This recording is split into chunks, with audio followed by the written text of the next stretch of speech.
Hey, how you doing today? I am Taquila Coleman. In today's video, we're going to talk about how to show grace to your spouse. So, I was having this conversation today in one of our one-on-one sessions, and I was talking to the client about how to show grace, giving her some examples, helping her just shift the mindset. Like when we talk about extending grace to your God-ordained future spouse, right? That's take a whole nother mindset. Okay. And so when we talk about how to show grace to your spouse, let's start with what is grace. So grace is how God expresses his love for us, right? Grace is a gift that God gives to his children. Okay. So when God is showing you grace, that is a gift. Okay. That is God expressing his love for you in that moment. Okay. Grace, according to the concordance, it means grace means God's goodwill, his loving kindness. Grace is also God's favor. Grace is also God's merciful kindness. Okay. And so in Luke chapter 1, verse 30, it say, "But the angel said to her, 'Do not be afraid, Mary. You have found favor with God.'" You see? So this is a good example of God's grace in action. Okay.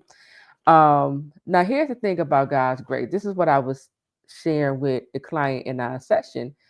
When we talk about how do I show grace to my spouse, it has everything to do with you um not becoming angry like real quick. The Bible tell us the Bible tell us to not become angry quickly. Let me pull up the scripture so I can quote it right. um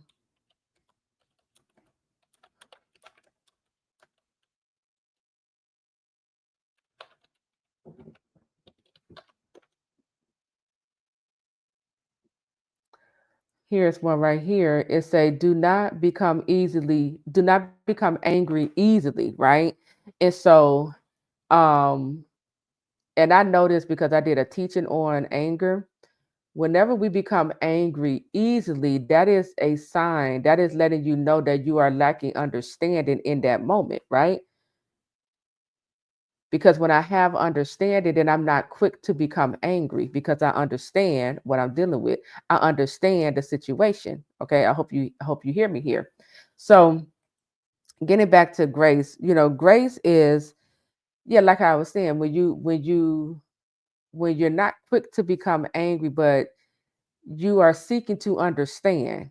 You seeking to understand the behavior. I always talk to you all about understanding a prodigal, right? And so when you understand, this is where this person is at in life, I can extend grace, right? When you take the time out to understand, well, why did this person say this to me? Or why was this action taken against me, right? When you slow down and seek to understand the situation, then you can apply grace there because I'm seeking to understand. I'm hearing the person out. I'm listening to what the person is saying to me, right?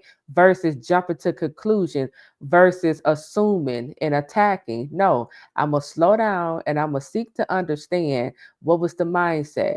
You know, um, why did this person, say this or do that, right?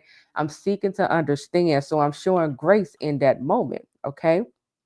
Also, when we talk about how to show grace to your spouse, grace has everything to do with you believing the best about your spouse. See, the enemy is right here in your mind, right here in your ear, telling you, pointing out your spouse's flaws, reminding you remember, when this happened, remember when they said this, right? So you have to remember in that moment when you are showing grace to your spouse, right? That you are believing the best about them, right? You are believing the best about your person, and you're not allowing the enemy to tell you, oh, they did that on purpose, right? Or similar things like that, like, oh, they did this to me on purpose, or whatever the case may be, right? Just believe the best about the person, and that's how you can show grace to this individual, just by believing the best, right? If you know this isn't the person's character, their normal character, and they might miss the mark somewhere, extend grace. Extend grace. Okay. Grace, again, we want to replace the anger, the frustration, the resentment, the unforgiveness, the bitterness. We want to replace all of these things, the disappointment, with grace. Yeah, because again, the enemy will have us focus on the hurt and pain.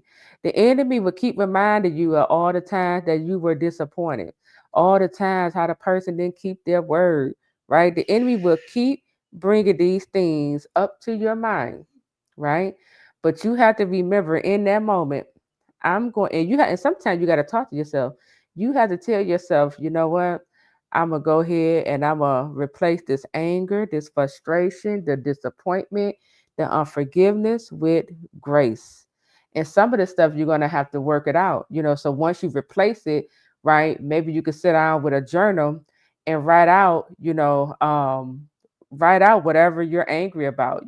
Just journal it, or write a forgiveness letter, right? Because you don't want to keep that pent up inside of you. Okay. But yeah, you want to replace that hurt, pain, the anger, the resentment, frustration, the unforgiveness, whatever it is, the disappointment. You want to replace all of that with grace. Okay. Grace also look past mistakes, right? It's not that you letting the person off the hook. You gotta pick your battles, okay? It's not that you're letting the person off the hook. It's just you're choosing. You gotta pick your battles, and you gotta choose. You gotta ask yourself. This is what I told my client earlier. I told her, because the Lord helped me with this. I now ask myself, do you want to continue to fight with the person? Meaning not like a literal fight, but like having disagreements and conflicts. I say to myself, do you want to continue to fight with the person, or do you want to reconcile? Do you want to see restoration happen? Right? That is a total mindset shift. When I slow down, when I slow my thoughts down, I ask myself this question, right? Because I could be hyped. You know how the devil get us hype in our mind, you know, having us, we all hyped up in the mind, yeah, I ain't forgiving them for this and this and that, right? You got to calm yourself down.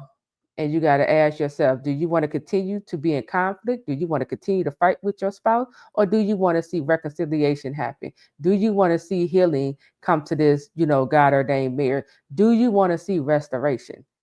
It's up to you. You get to choose, right? Whether you want to continue to fight, be in disagreement, or make up, and just go ahead and forgive the offense or whatever happened, okay? Another thing, you also want to, when we talk about how to show grace to your spouse, focus on the positive, not the negative, right? And again, this goes back to seeking to understand. When I understand, right, this person didn't do this intentionally, right? When I understand, you know, where the person is at in life, right? Maybe this is an area that this individual is growing in. Because I understand that, I'm going to apply grace, and I'm not going to focus on the negative. You see, I'm not going to focus on how many times they missed the mark. I'm not going to focus on that. I'm not going to focus on the mistakes. No, I'm going to focus on the positive. What is the person getting right? You see what I'm saying? I'm gonna focus on that, because again, the enemy want us focused on the negative. The enemy want us being critical. The enemy want you staying disappointed and hurt and in pain, and operating in unforgiveness. No. When we talk about how to show grace to your spouse, we're gonna seek to understand. We're gonna hear the person out. We're gonna listen. You might even have to ask some questions, right? We're going to put ourselves in their shoes, try to see it from the person's perspective, right? Versus, jumping to conclusion. We're going to choose our words and make sure our words are kind, they are gracious, right? They're not harsh, for in my case, blunt, because I can be very blunt with my words. Um, but it's really you just slowing yourself down and just seeking to understand. Ask yourself, When you make a mistake, how would you prefer for your spouse to show you grace or, come hard down on you, right? You got to put yourself in the person's shoes. You can ask yourself, how would I like for my spouse to show grace to me when I miss the mark, when I make a mistake? Put yourself in that person's shoes. Okay. So that is, that's what I wanted to share about how to show grace to your spouse. Just wanted to have a little conversation with you about that. I am Taquila Coleman. I'll talk to you real soon. Take care.